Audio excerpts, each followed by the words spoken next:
Shoutouts ni kay Judge Gina na nandito. Let's get lit. Let's get lit. Party. Kay Judge Gina. Let's get lit. Let's get lit. Shoutouts kay Judge Gina. Party. Party. Let's get lit. Judge Gian. Let's get lit. Kay Judge Gina nandyan. Party. Ano na ito? Party. Let's get lit. Alam mo, lakas mo. Let's get Nagbabattle lit. pa tayo. Yung mga round ko, yung i-breakdown mo. Kaya Party. kay Judge Gina, Party. no? Let's get lit. Let's get Di lit. pansin gano'ng mahina kasi sa pista Party. siya sikat. Party. Pag Let's get dyan, lit. Judge Gina. Let's get lit. Instant na react.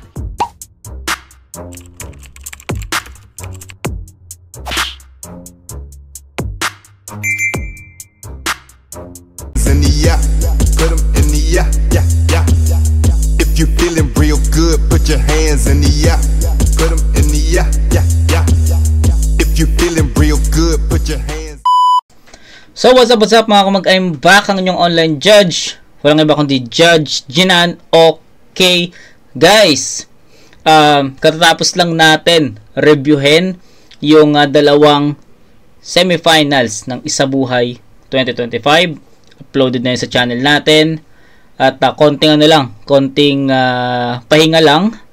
Tapos eto na ulit tayo, Motus. So upon checking, kumpleto na yung quarters ng pinasastig unang bara. Kaya naisip kong ipasok yung battles na to this November, 'di ba? So ayun, ito yung second round ng tournament kasi kung naaalala nyo, natapos na natin reviewin yung first round at ito yung second round, Gray Matter versus Choi Fox. Hanggang ngayon hindi ko pa rin talaga alam kung ano yung bracketing kasi marami to Metro Manila, Southern, Northern, 'di ba? Marami So tignan natin kung kaya nating gawan ng bracketing to based sa mga battles na na-review natin. Let's see. Tapos saka natin pagsalpok-salpukin, 'di ba? Pero let's see kasi syempre it takes time din doon. Kailangan din na maayos na mahabang oras rather. So yun, regardless or nevertheless, second round na tayo. Unang battle na re-reviewin natin sa second round ng tournament, ito, Gray Matter vs Choi Fox. Hindi ko na patatagalin, umpisa na natin kaagad.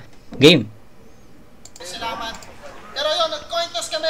Nanalo Game. si Gray Matter. Check. Pinili niya mauna si Choi Fox. Unang para kay Choi Fox. Pinasastig. Unang para, pakita natin. Yo! Eto pala si Gray Matter. Maikli na nga yung dila. Ang pangit pa sa personal. Mukhang panguna in check. Sa ultrasound pa lang daw, kalait-lait na yung mukha mula nung ikaw ay bit-bit. Palang sa tiyan, mukha ka ng aswang. Aba naman, talagang lintik. Magpasalamat ka kay Lord, pinaikli niya dila mo. Ibig sabihin, inilag ka niya maging isang tik-tik. Palakpakan. Inilag ni Lord maging isang tik-tik sa paraang paikliin yung dila. Yun nga lang nahihirapang dumura. Hindi nga nakaligta ang baguhin yung dila. Sinadya namang kalimutan na lamang ni Lord kanyang mukha. Ang bait ni Lord sa'yo, no? Hindi nakakatampo, hindi rin nakakagalit. Biruin mo yung tago, in-adjust, tapos yung litaw, pinapangit. Ang pangit na kalagayan ganyan. Kahit sino, pag maikli dila, malamang hirap magtula. Kaya pag kumakain siya ng ice cream, hindi maabot ng dila. Ang ginagawa niya, tuka. Pero Gray, hey, pag uwi mo itong araw na to, ang ituturing mo bilang pinaka-bad day. Bonjing na may back pain. Ang pangit na nga ng mukha, ang paduy pa ng last name. Pagtapos ng laban, magmumukha kong empleyadong napayosi dahil hindi pinayagan mag-hot day. At doon ko nga napagtantong basta ko lang ilalaglag tong Gray dahil di ako magamit ng ashtray, di ba? Mapa-technical o joke, kaya ko laruin yung laro mo. Ang malaking katanungan nga lang kung kaya mo laruin yung laro ko. Dahil pag pinagrap na to ng ganito, di niya makaya. Ultimo ngayong katana, pinipilit niya magaya. Mga bara, puro bata lang naman napapatawa. Paano di ka raw politiko, pero mukhang buwaya. Paano kung magkakagana kung ganyan ka lang bumanat ni hindi ka tumatama tutupi. Mga taba, di na nga ako napahanga, uuwi pa nakawawa. Amo talaga mahaba man ang dala mo talata dahil nga nakita niyo dinadaan ko lang sa malakas na bagay. Hindi ka natimbrihan.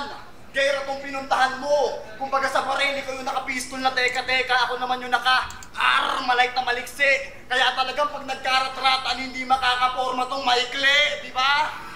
Tatalunin daw ako Punto. neto.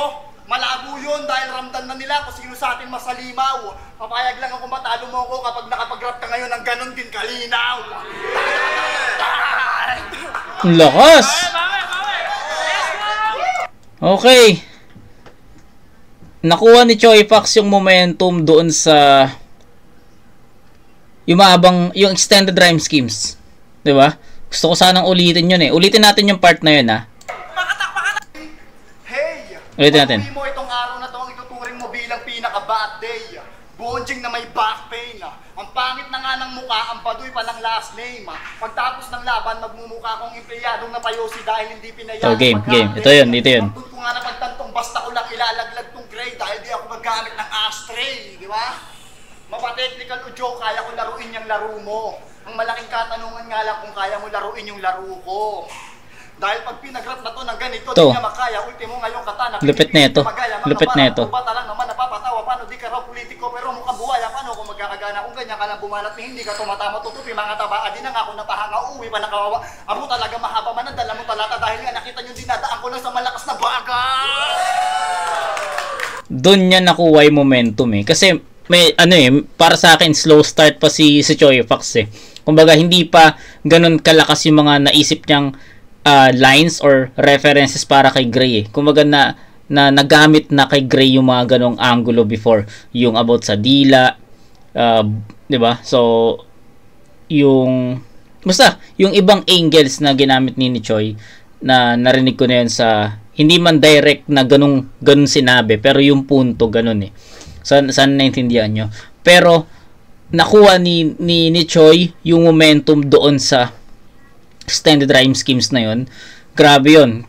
Tangina, si Matina doon, kung nakita nyo si Matina, si Supremo, grabe na yung reaction, 'di ba? Kahit ako nagulat ako na ganun kahaba yung rhyme schemes niya kasi madalas naman hindi ganun kahaba mag rhyme schemes si Choi eh. Pero tangina, grabe yun. Tapos nilagyan niya pa ng trap na matatalo mo lang ako kapag nakapag-rap ka ng ganito kalinis. 'Di ba? Which is mahirap kasi nga alam naman natin na si Gray is, 'di ba?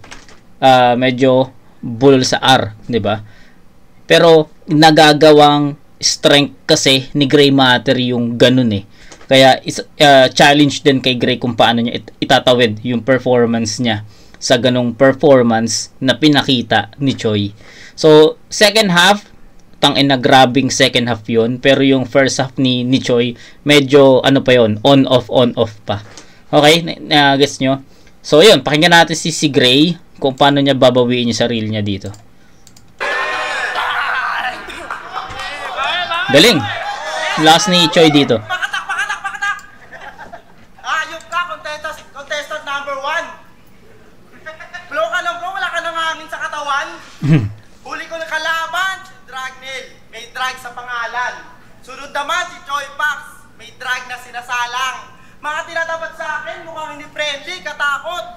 Unang round ko Bisaya, sunod 30 ng Tagalog.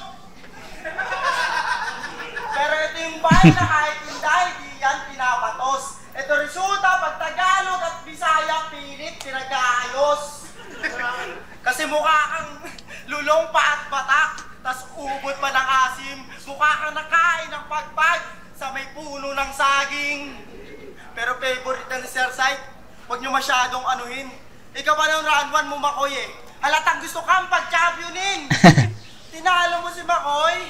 Galing mo naman na idol, wala kang kupas. Para ka nakakita ng puno ng saging, tas meron ng butas.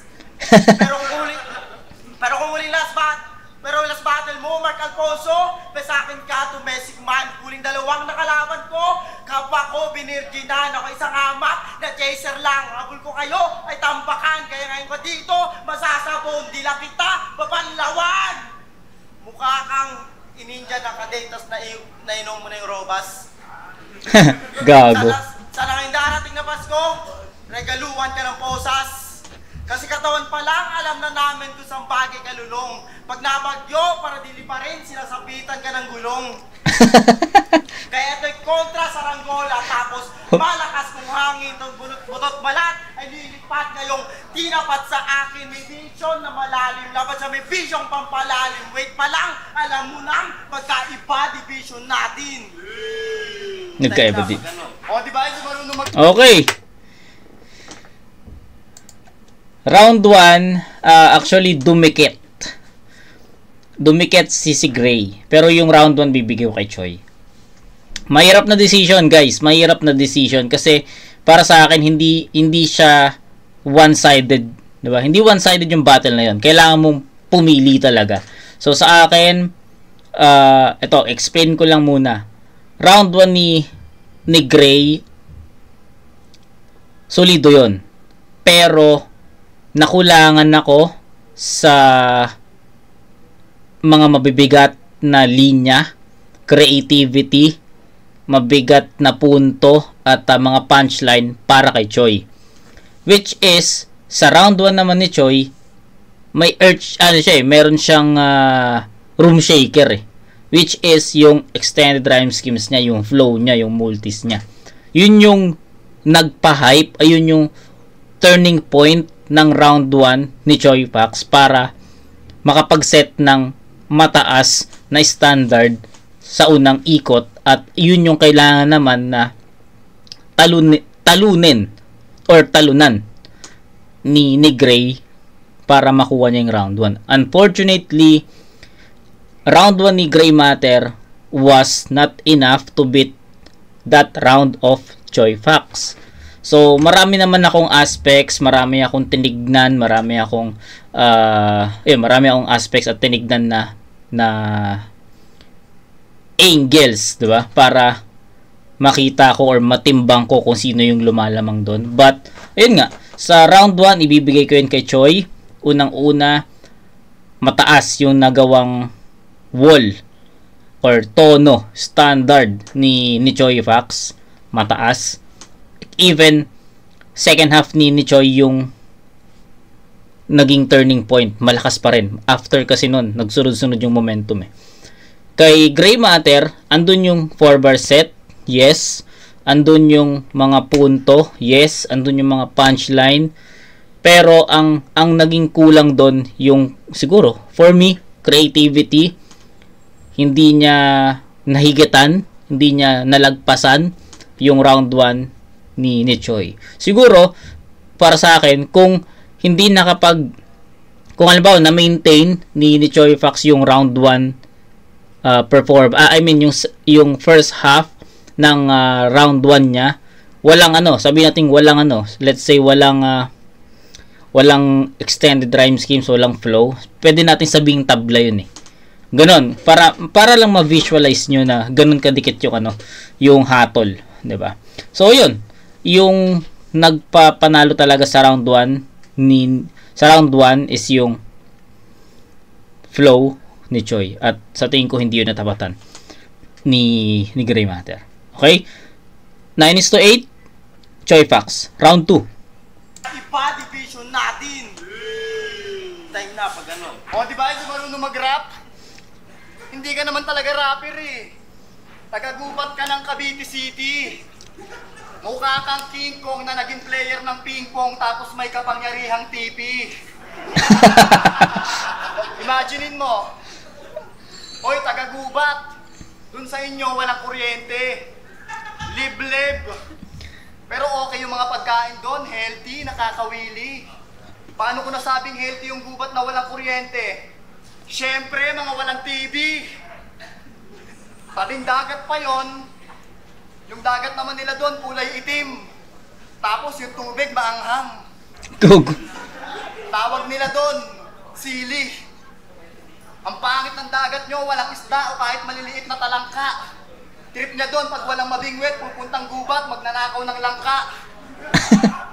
Gagawin pera, ibebenta para may panugal si walang ya. Itataya sa video karera, pero yung magkakarera naman, mga bangka. Ganun sa kanila. Nakapunta na ako doon, kaya alam ko yung mga galawan kung paano. Yung pambomba ng inidoro, ginagawa nyo plato. Yok! Putang ina. Unbox nyo ron, pato. Nakakapanibago. Taga-gubat nga pala to. Sobrang laking gubat mo, tinitira mo ng tirador yung mga dumadaang eroplano. Hoy, taga-gubat! Taga-gubat! Alam kong may angle ka patungkol sa amin ni Terdy. Kesyo magkamukha daw kuno. Yan ang bukang bibig kumiliti. Baka nakakalimutan mo, si Terdy lubog talaga. Ako lubog lang pag ngumingiti. Diba? Pero di na ako magtataka kung talagang may angle ka patungkol kay Terdy na mabisa. Laking gubat nga kasi, kaya malamang sa malamang ay puro thrill lang yung makita. Wala. Panama. Nice! Taga-gubat, puro thrill lang yung nakita. Nice! Kung paano niya napasok yun. Yun yung sinasabi ko na wala kay Gray, no? Yung pagiging creative. Ang ganda nun. Magandang ano yun, magandang version para kay Choi. Galing. Galing. Gusto ko yun. Ako magtataka kung talagang may angle ka patungkol kay Terdy na mabisa. Laking gubat nga kasi, kaya malamang sa malamang ay puro thrill lang yung makita. Walang galing. manama kong buraot ni hindi nakakatakot. Dinadaan mo lang sa pangit mong itsura yung patawan ng makahakot. Makalokot, makasakop, sa tawanan siya'y mabalot. Ngunit sa akin di ka abot. Alam mo yan, nakakapanot. Lalo't naiisip mong wala sa gubat nyo, hinaharap mo ngayong hayop. Tapos na, panisi, time. Galing! Peace.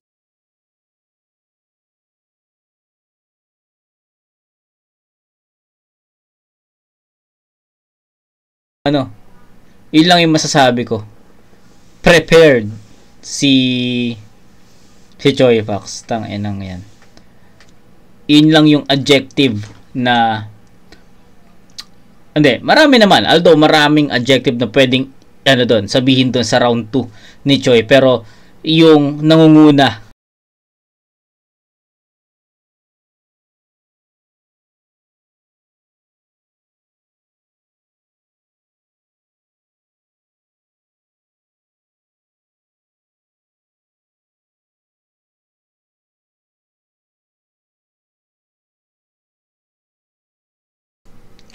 nawala yung mic, sorry. Pero wala naman akong ibang sinabi doon. Ang sabi ko lang, the best word to describe na doon sa round ni Choi Fox is creative. 'Di ba? Ang creative lang noon. Yun yung nakikita kong wala sa round ni Gray Matter. So yun lang naman. Nakita ko kasi walang mic, walang sounds, kaya sorry kung mahimik tas wala kayo narinig na boses. So yun lang, wala naman akong ibang binanggit pa. So yun lang. Rounds 1 and 2 ni Choi para sa akin magkaparehas. Andun ulit yung momentum nasa second half ulit. Akala ko nga magiging laylay na performance itong round 2 ni Choi kasi nararamdaman ko na ineffective siya sa doon sa kalahati ng round. Pero nagtuloy-tuloy na naman. Lalo na yung 3, gubat. Walang makita. Lupit nun. Kahit si Terdy napangwihi doon sa ganda ng reference. Kung yung sa round 1, yung extended rhyme schemes yung naging turning point. Ito naman yung gubat 3, puro 3 lang makikita. Yun naman yung turning point dito sa round 2. So, creative pa rin para sa akin. At yun, nakapag-set ulit si Choi ng another standard na kailangan lagpasan ni Gray Matter. So, tignan natin kung paano tutumbasan ni Gray yun. Check. Galing!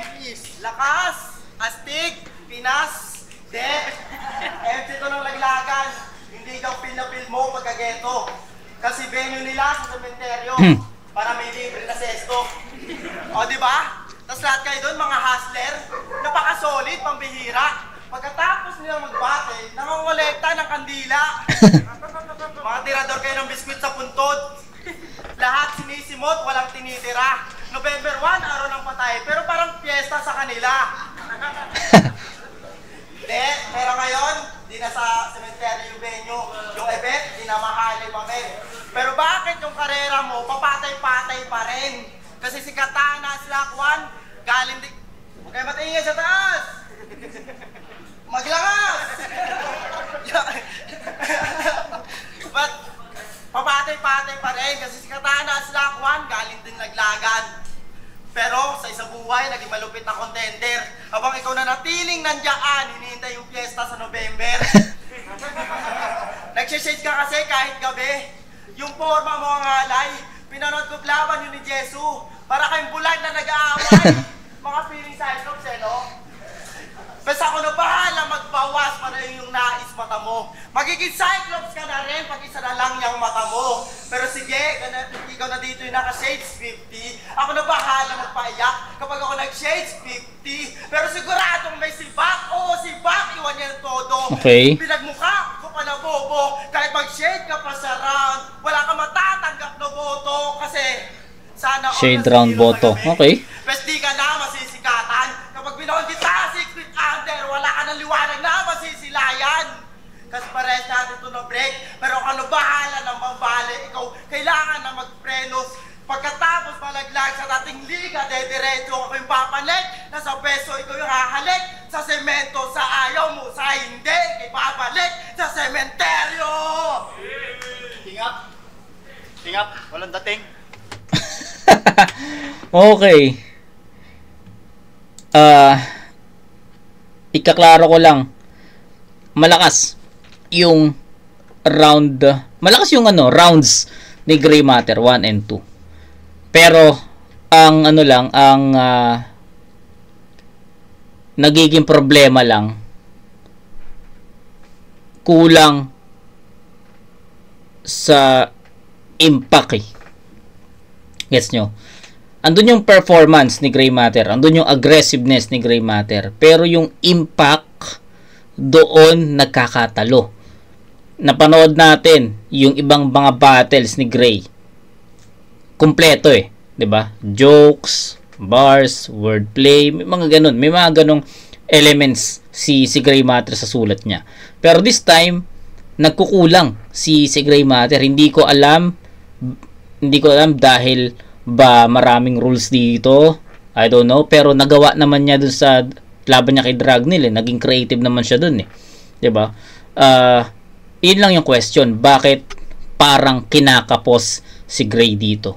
So sa tingin ko hindi ko alam kung gaano katagal yung pag-prepare nila, pero regardless, lagi namang handa si Gray Matter eh. Knowing Gray Matter sa halos lahat ng mga battles niya, halos lahat, hindi ko sinasabing lahat, na review ko na. So yun, lagi naman siyang prepared, pero this time medyo nakukulangan talaga ako sa impact ng sulat niya, or pwedeng masyado lang naging mataas yung sinet ni Choi na round, kaya kahit maganda, malakas yung round ni Gray, parang nasi-set aside kasi nga may standard eh na kailangang talunin, 'di ba? Which is yun yung performance ni Choi. So sa tingin ko andun na tayo. Meron lang kulang sa content mismo ni Gray. Andun yung mga references eh. Andun yung aggressiveness ni Gray. Wala na eh, no debate na dun eh. Sa context, doon nagkakatalo. Creativity, medyo hindi ko nakikita yon. Andun yung mga references, pero kulang talaga. Okay? Ayun, 9-8 pa rin in favor of Choi. Rounds 1 and 2, Choi yun. Round 3. Tingap. Walang dating. Tingap. Nilait niya ng mataba si MJ. Sinigaw niya pa ng todo. Ngayon tatanungin kita, anong pakiramdam na ikaw naman yung lumulobo? O ano? Ang taba mo! Real talk, ikaw ang pinakamaswerte sa lahat ng minamalas pare. Biruin mo, naging tao ka samantalang almoranas ka dati. Tignan nyo yung korte ng katawan, tignan nyo yung korte ng katawan. Lahat namamaga, halatang halata, pati gitna. Mukha ka talagang bukol na naging tao lang bigla. Nagpalongir pa talaga ang kapal ng mukha nito ni brother. Alam mo, pag nagpa-braids ka, kamukha mo si Deontay Wilder. Ang pangit. Okay, hindi kilala ng iba. Pero natawa ako kasi kung paano niya pinasok yung Deontay Wilder. So ano yon? Si Deontay Wilder, siya yung former WBC heavyweight champ na nagkaroon sila ng trilogy ni Tyson Fury. Si Tyson Fury, yun yung ginawang reference ni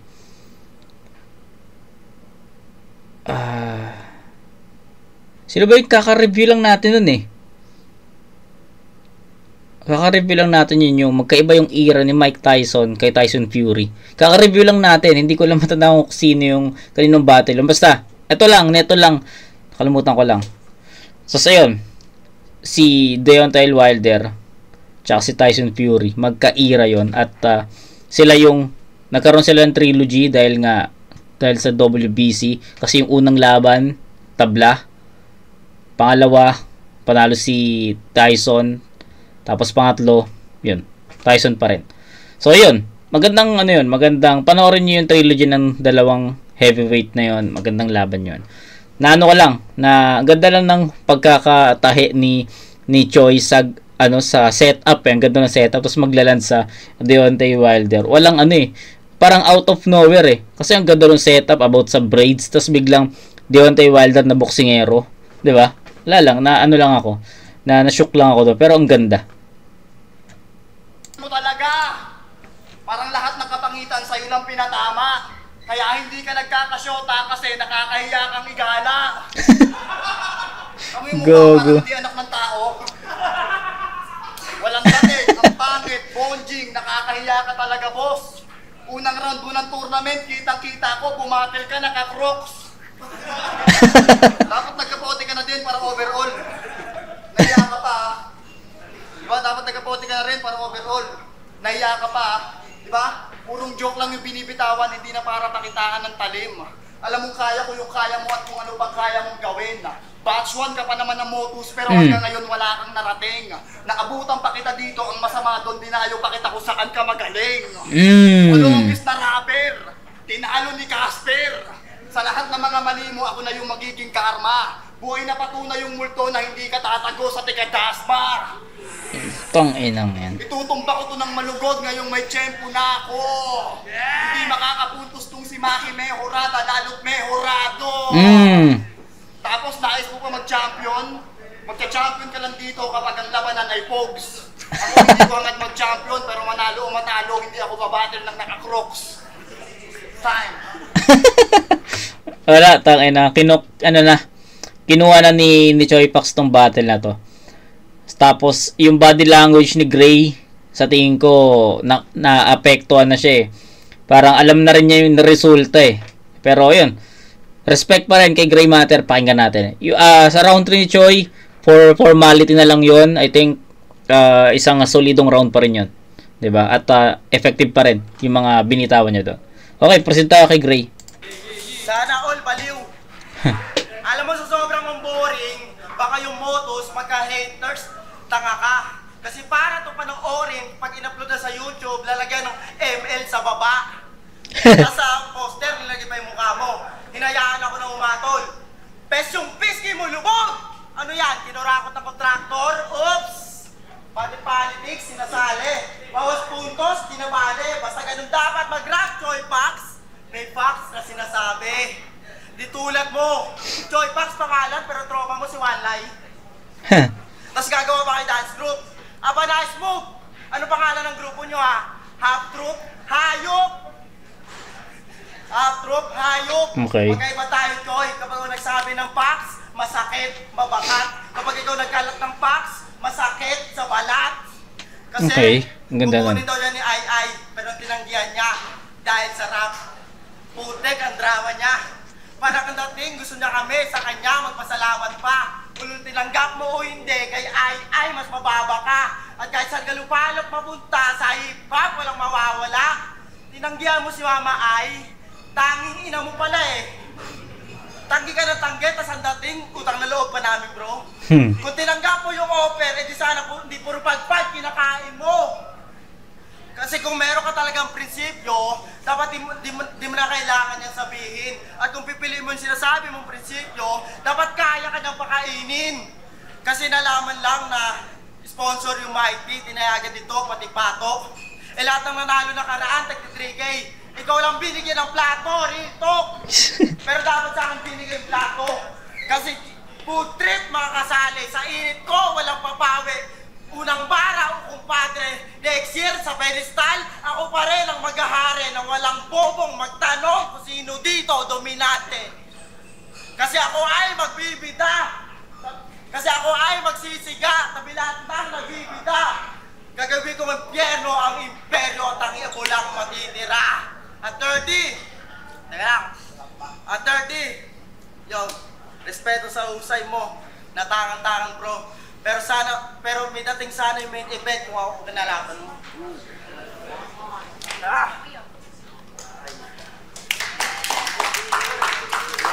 Motos ba? Okay. Wala. Hindi makuha ni Gray Matter yung ano. Pwedeng mali ako. Hindi ko alam kung sino yung panalo dito. Pwedeng mali ako ng tanggap sa laban na to, pero sa tingin ko Choi Fox to all 3 rounds. 'Di ba? So ulitin ko lang, I don't know kung sino yung panalo sa battle na to, pero sa tingin ko nakuha ni Choi Fox to all 3 rounds. All 3 rounds si Choi Fox consistent, although kalakalahati, no? Yung first half buwelo, second half arangkada, round 2 ganun pa rin. First half buwelo, round 2 arangkada, ganun din sa round 3. 'Di ba? Tapos sa rounds 1, 2 and 3 naman ni Gray, consistent din na hindi naman nag-choke eh. Consistent na approach pa rin para kay Gray, pero consistent din yung mga kulang niya sa piyesa niya. Yun yung pagkakaroon ng creative parang lack of effective words para mas maging, alam mo yun, mas maging haymaker yung impact, punchline, mas references, I think kulang din, tsaka sa elements, no, medyo nasasapawan ni Choi Fox si Gray Matter sa mga elements eh, kung paano ginamit ni Choi Fox yung mga elements na naisip niya, medyo nasasapawan yun, no, even bumabanat si Gray, no, hindi, 'di ba nga, kapag second ka mag-spit, may recency bias, 'di ba? Pero sa tingin ko, hindi nagkakaroon ng ganon sa almost perfect na performance ni Choi eh. So actually na kay Gray Matter yung yung advantage, kasi nga makakapag-rebut siya, merong recency bias, may ganun eh. Pero unfortunately, walang naging ganong story sa all 3 rounds ni Gray. So yun lang. Para sa akin, all 3 rounds to Choi Fox. 27-24. Atilig! Salamat sa sounds. Mad and Freaky, Big Daddy Apparel yan. Siyempre, shoutouts nga pala kay Ai, kay Maroon, yan, sa mga tropang urban artist, yun, at sa iba pang mga bumiyahe at sumuporta dito sa event na to. Pero yun, ang boto ng hurado, mag-a-advance sa semifinals 2-1. Mag-ingay para kay Choi Fox. Shoutouts kay Gray Matter. Pero sa Diba? So, dikit siya. Pero sa akin, all three rounds yun. Choi Fox. Walang judges to, alam ko eh. Abako, tangina, lakas. Yo, shoutout kay Choi Fox. Magaling si Choi Fox. Yon, talo tayo. Okay, so yun lang. Walang judges. Hindi natin lalaman yung opinions nila, pero sa tingin ko nasabi ko naman yung mga gusto kong sabihin para sa battle na to. Yun lang. Kita-kits tayo. Isa pa ako, guys. Baka dalawa pa nga eh. I don't know kung isa o dalawa. Mahaba pa naman yung oras eh. So, tignan natin. Kita-kits tayo sa next na review, mga kumag. Peace out.